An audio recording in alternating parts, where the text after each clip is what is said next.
L'OGC Nice, comme tous les clubs au monde. Un joueur est convoqué, il doit se déplacer et se rendre sur le lieu de la convocation. Il n'y a pas de... On est en train de vouloir créer un climat à l'OGC Nice qui est à la fois très malsain et à la fois dangereux. Quand un joueur ne va pas en sélection et qui ne veut plus aller en sélection, qui ne veut pas aller en sélection, et ça m'est arrivé dans d'autres clubs, avec des équipes nationales européennes, il y a un échange entre le sélectionneur et le joueur. Après, il faut toujours se poser la question, pourquoi le joueur ne veut pas aller en sélection? J'ai connu ça à Saint-Étienne. J'ai connu ça à Lille. Après, il y a un échange sélectionneur-joueur.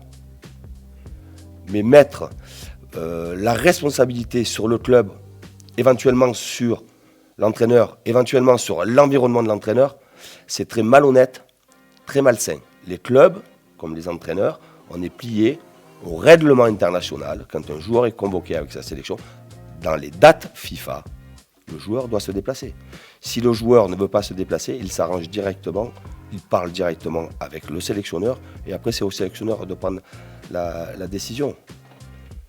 Mais c'est trop facile de dire, et c'est très dangereux de dire que l'OGC Nice ne veut pas envoyer ses joueurs à la CAN ou avec les sélections africaines. S'il y a bien un championnat,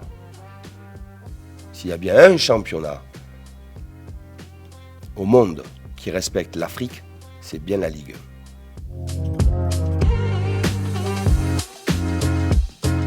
Andy a bien travaillé cette semaine. Je n'ai pas eu d'échange avec lui. Voilà, je crois qu'il faut laisser les propos au sélectionneur algérien.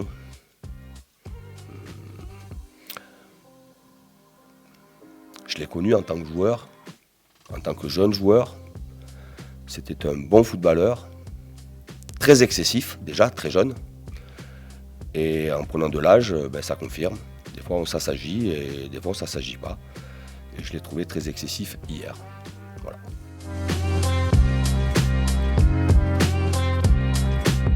Il a le droit, il est le sélectionneur de l'équipe d'Algérie.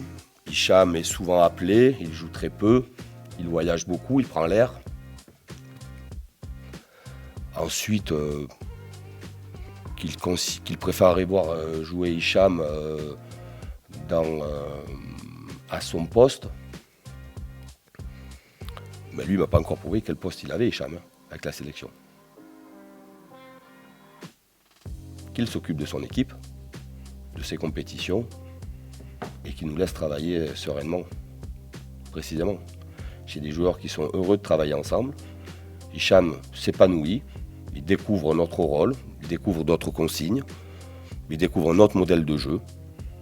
Et avoir de la polyvalence, je pense que c'est toujours intéressant, à la fois pour le joueur et aussi pour le sélectionneur national.